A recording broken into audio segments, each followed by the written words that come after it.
Nossa convidada de hoje é a doutora Mariana Correia Nunes. Ela é ginecologista, especialista em reprodução assistida pelo IMIP, membro da Sociedade Americana de Reprodução Assistida e diretora da Clínica Mari. E vai conversar conosco sobre dificuldade em ter filho. Boa noite. Tudo bem, Mariana? Tudo bem, Leão. Tudo bem? Boa noite, telespectadores. As mulheres atualmente não querem mais ter filhos tão cedo. Esse adiamento da maternidade teria alguma relação com o aumento da infertilidade? Sim, Leão, com certeza.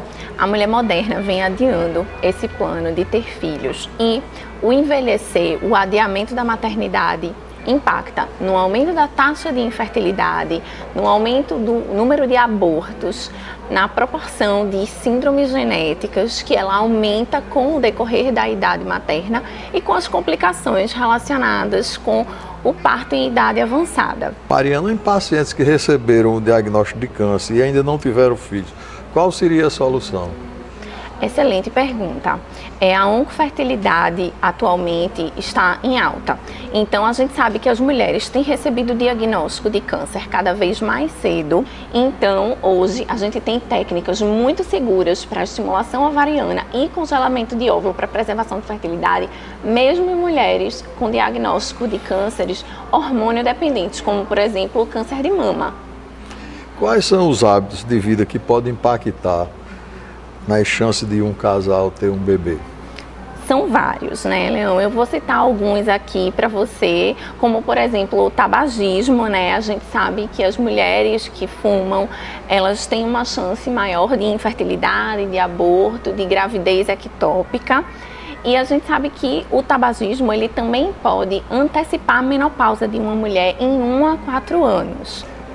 Se sabe que através de ultrassom e alguns exames mais, você pode até detectar uma doença intrauterina, certo?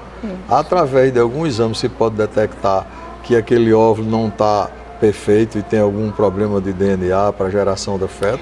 Não, infelizmente, não temos como avaliar a qualidade do DNA do óvulo. O que há de tecnologia para ajudar a conseguir o tão sonhado teste positivo? Hoje os resultados, né, dos tratamentos de fertilização in vitro têm melhorado, e se você compara com os resultados que a gente tinha há 20 anos atrás, a gente mais do que dobrou as taxas de sucesso. Hoje a gente consegue personalizar o tratamento, a gente consegue estudar esse embrião, a gente consegue cultivar esse embrião até o 5º dia de desenvolvimento embrionário. Então a gente seleciona esse embrião dentro do laboratório, a gente consegue fazer o estudo genético nesse embrião para avaliar a qualidade desse embrião.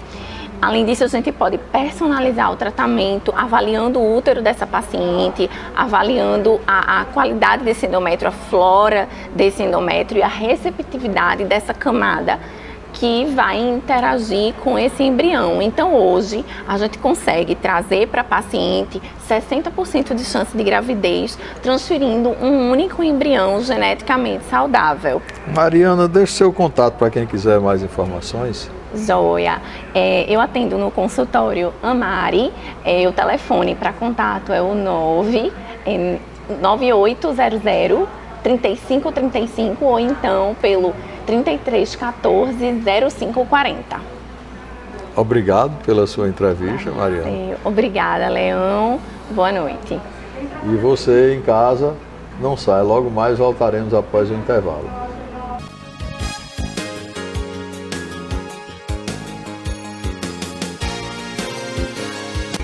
Hoje nós vamos falar sobre lipoaspiração. A lipoaspiração é um dos procedimentos mais realizados no mundo dentro da cirurgia plástica, porque é um procedimento que tanto pode ser de grande magnitude, como também pode ser um procedimento pequeno, apenas para tirar pequenas quantidades de gordura.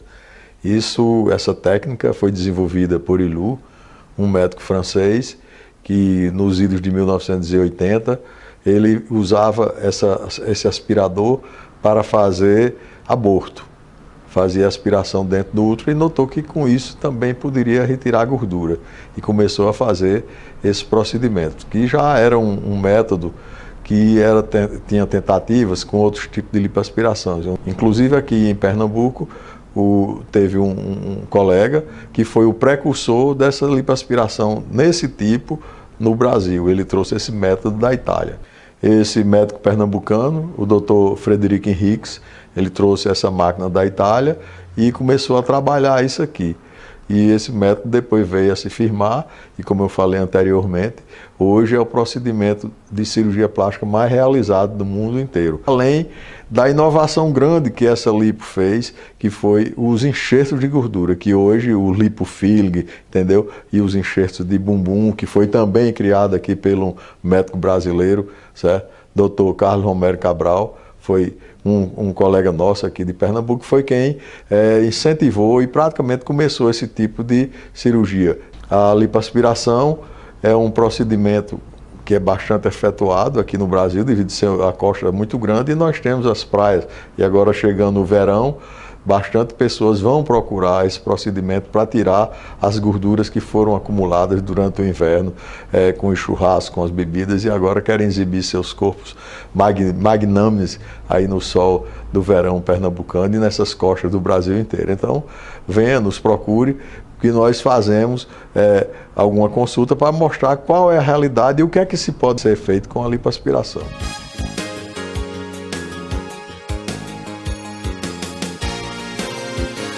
Agora vamos para o momento Vicofarma com a Georgia Vasconcelos.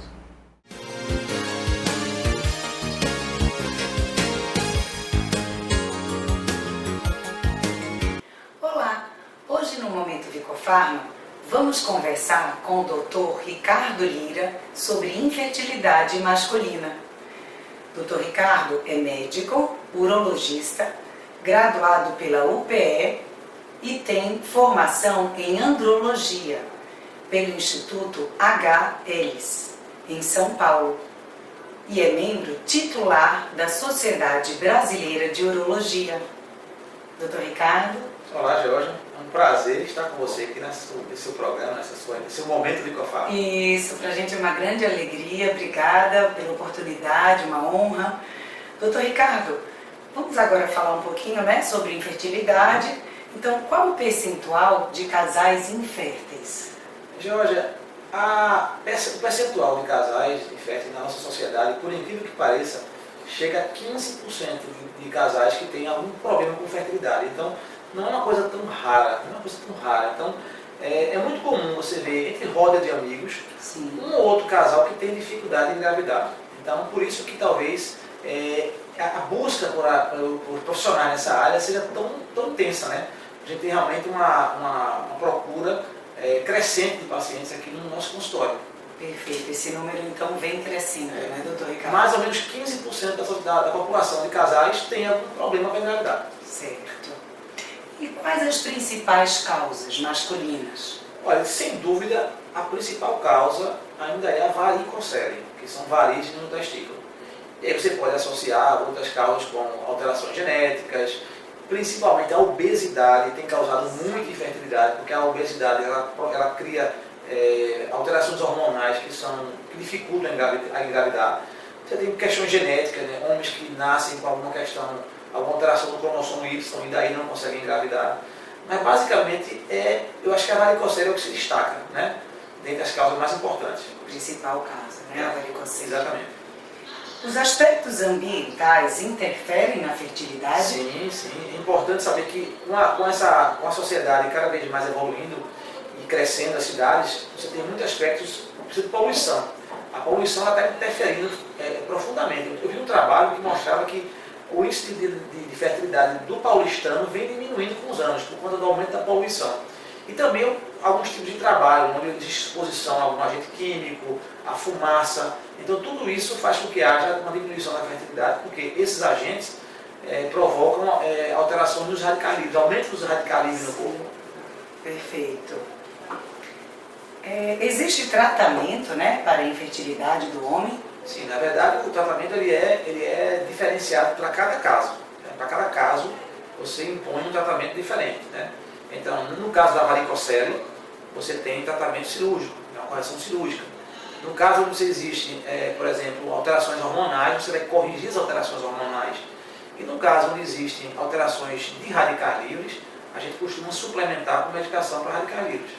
Perfeito, justamente é sobre isso que a gente vai falar um pouquinho, né? Sobre os radicais livres, né? Eles interferem na fertilidade e os tratamentos com antioxidantes são efetivos? Sim, a gente tem, na verdade, duas correntes da literatura médica, uma que apoia e a outra que não apoia, né?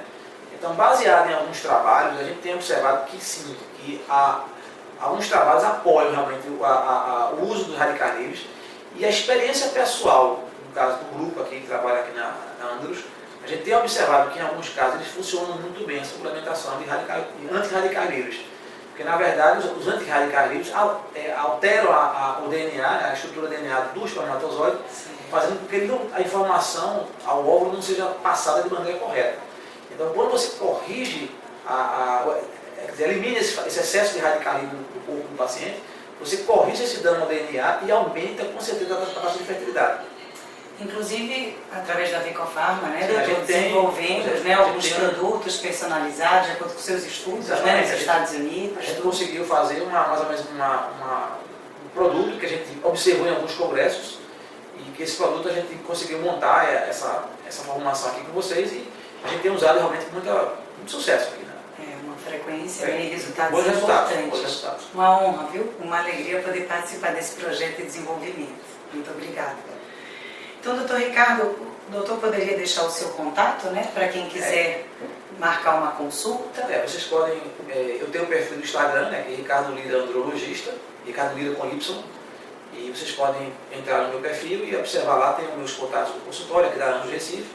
E estamos aqui para tirar qualquer dúvida, poder ajudar vocês, né, porque eu sei que o sonho da paternidade e maternidade é muito importante, né, e a gente está aqui para tentar, dentro da maneira possível, proporcionar a vocês esse grande momento da vida. Perfeito. E você, siga o nosso perfil @vicofarma_recife para mais novidades em saúde. Aguardo você no próximo sábado. Até lá!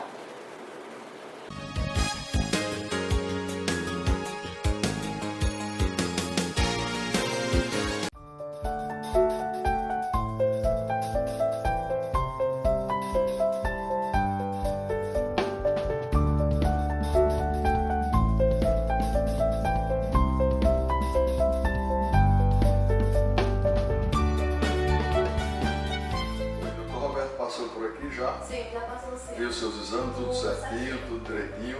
Alguma dúvida você tem? Só o tempo, quanto tempo vai durar a cirurgia? O tempo que vai durar é em torno de uns 40 minutos, mas a gente normalmente em cirurgia não cronometra o tempo não. O importante é a cirurgia ficar boa. Às vezes não adianta de nada eu ganhar 10 minutos, 15 minutos da cirurgia e o resultado não ficar bom, entendeu? Estou um pouco nervosa. Mas não fique nervosa não, que daqui a pouco vai passar tudinho, você está aqui de volta, está tudo certinho. Você da tardezinha já vai embora para casa, está bem para Eu vou noite. contar também, como que eu ia sair daqui. Sai hoje ainda, viu? Tá ok? Tudo bom. Daqui a pouco o menino vem pegar você na maca para ir para o bloco cirúrgico. Certo. Lá a gente vai fazer a sua cirurgia. Tá Ok. ok?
Tudo bem, Ilane?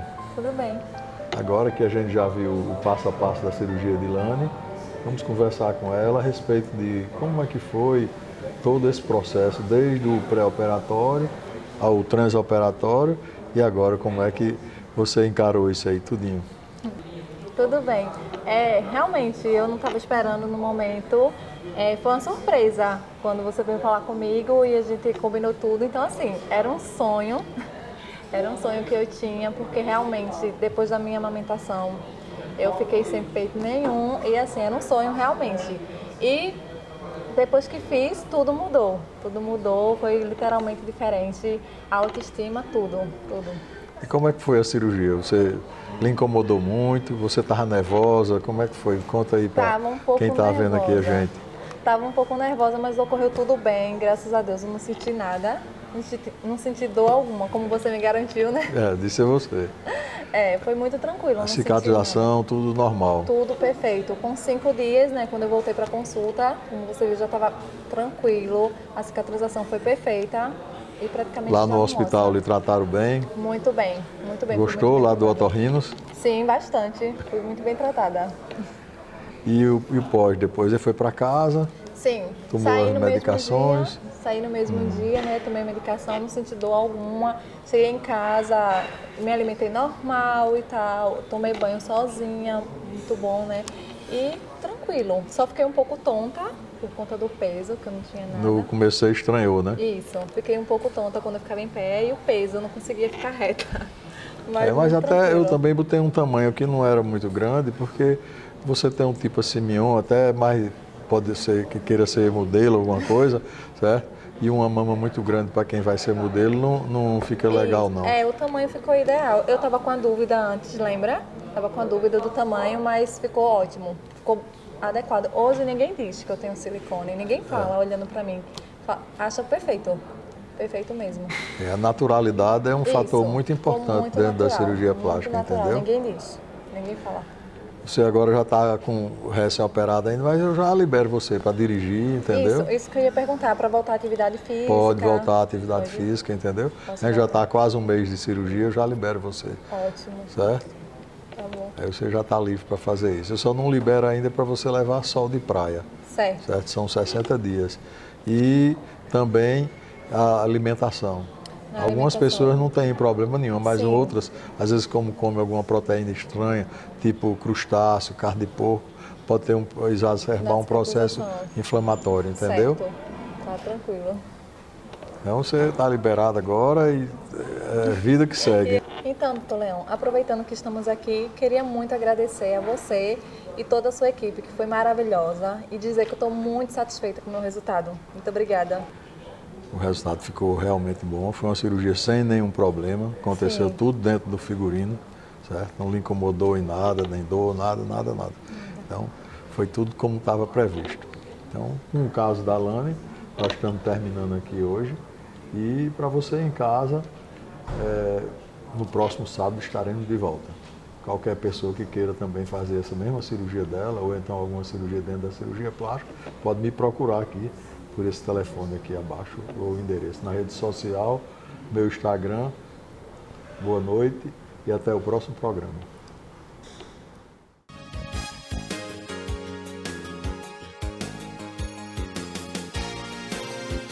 Hoje vamos falar sobre catarata.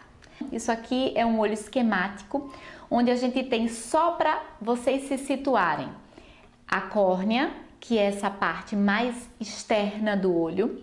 Aí a gente tem a pupila, que as pessoas falam, essa é a menina dos olhos, essa muda de cor, né? Então tem pessoas sortudas que têm olhos azuis, verdes, enfim.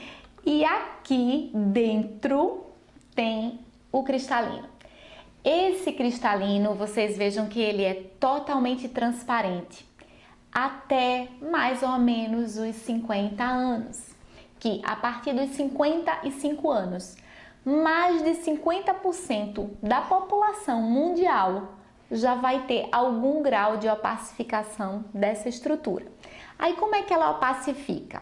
Começa assim, ó, pelas beiradas, a maioria das vezes, né? Então a gente tem uma alteração que ela vai diminuindo a transparência, ela sai de uma estrutura totalmente transparente, por isso que o nome é cristalino, para uma estrutura que já não é mais tão cristalina, e depois ela vai aumentando até que chegue numa fase total. E quero mostrar para vocês, por uma curiosidade, isso aqui é uma catarata de verdade.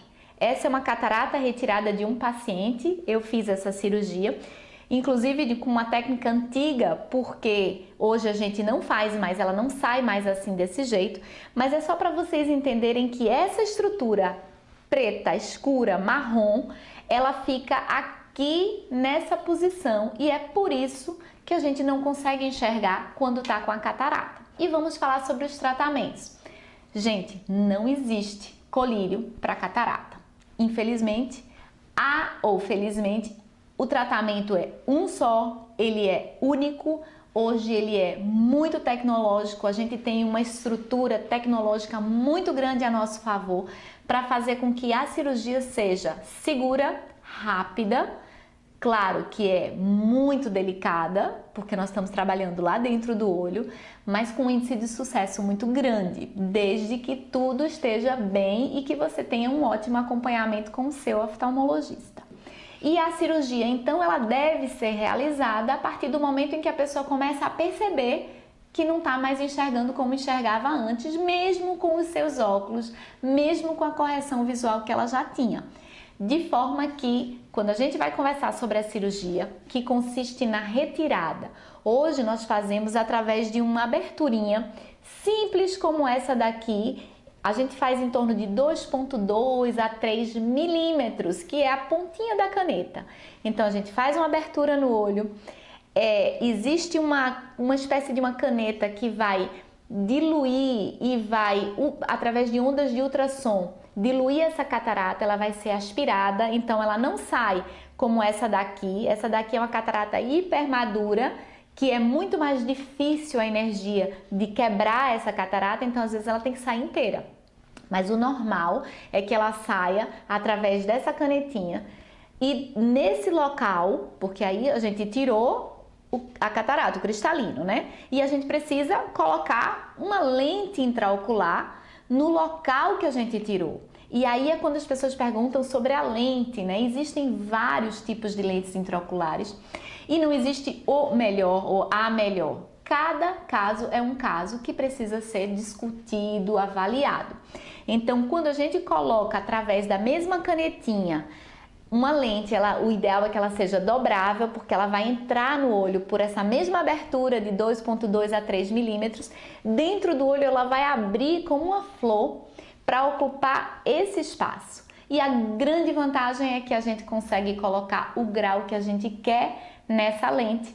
Por isso que muitas vezes um paciente que usou óculos a vida inteira, ele vai deixar de usar depois da cirurgia de catarata, porque a gente vai colocar aqui o grau que ele tinha no óculos. E é isso. Espero que vocês gostem e até o próximo módulo.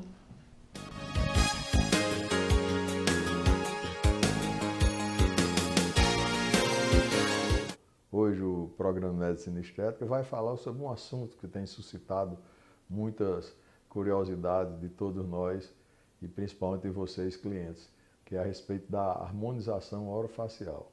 A harmonização orofacial é um tipo de intervenção onde se faz algumas modificações para que haja uma harmonia no rosto, desde as maçãs do rosto, às vezes os preenchimentos nasogenianos, voluminação de lábio e a aplicação de substâncias de preenchimento e botox também.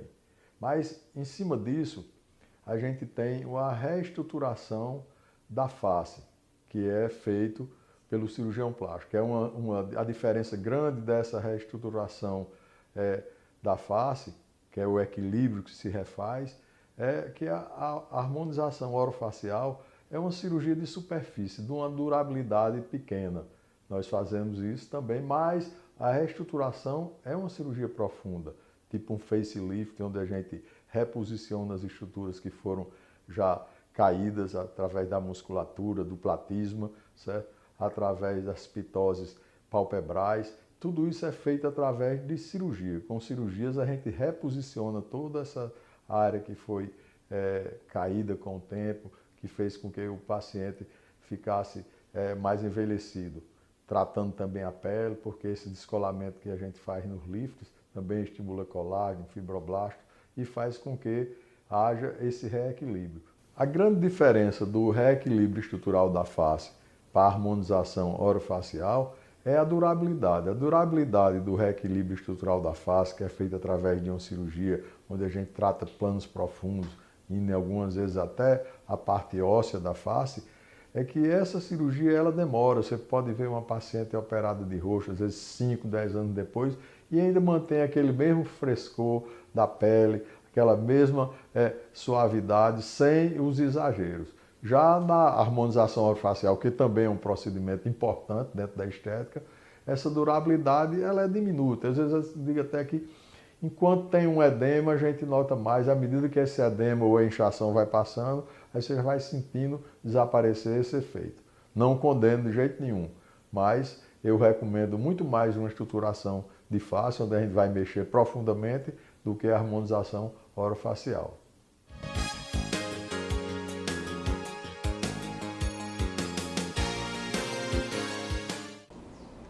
Olá!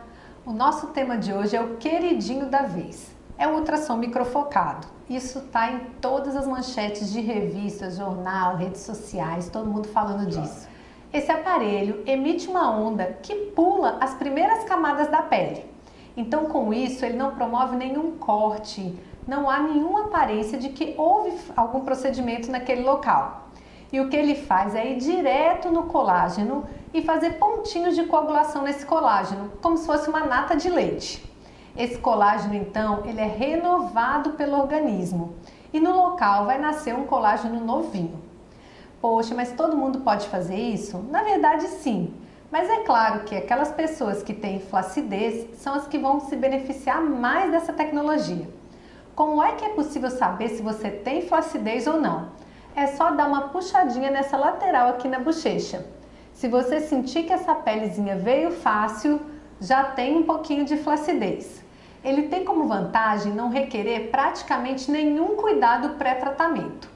A única coisa que nós recomendamos é realmente protetor solar, né? Porque daí não dá para deixar de usar, e colágeno oral, porque nós vamos estar promovendo essa renovação de colágeno e é interessante nós termos suporte nutricional para isso. Ou seja, dar os aminoácidos necessários para formar um colágeno bom nesse momento da renovação. No dia do tratamento, é aplicado um anestésico sobre a pele e você fica alguns minutos com ele. Logo em seguida, nós passamos esse aparelho que tem como objetivo atingir o músculo e as camadas profundas da pele. Assim que a gente acaba o procedimento, fica uma corzinha levemente rosa no local que desaparece em torno de alguns minutos. Geralmente não há dor após o tratamento. Algumas pessoas mais sensíveis podem sentir um pouquinho, mas não é comum. O resultado já é parcialmente percebido no mesmo dia da aplicação. Você, na hora que coloca a mão na pele, já sente que ela está mais tensa e já percebe um leve levantamento. Mas os melhores resultados são vistos em torno de 45 dias, quando ocorre todo esse remodelamento do colágeno. O número de sessões vai depender da flacidez de cada pessoa. Pessoas com flacidez leve ou que querem só fazer um tratamento preventivo, a proposta é fazer uma sessão anual. Então, com isso, ele tem um excelente custo-benefício. Além da flacidez de rosto, o ultrassom também pode ser usado para flacidez corporal e para pequenas gordurinhas, como aquelas que ficam no meiozinho da coxa e ficam raspando, ou aquela papadinha insistente que não sai com nada. Gostou? Hoje você conheceu o ultrassom microfocado. Quer saber mais sobre novidades em dermatologia? Acompanhe as nossas redes sociais, @davan.dermatologia e o programa aqui na TV Nova. Até semana que vem!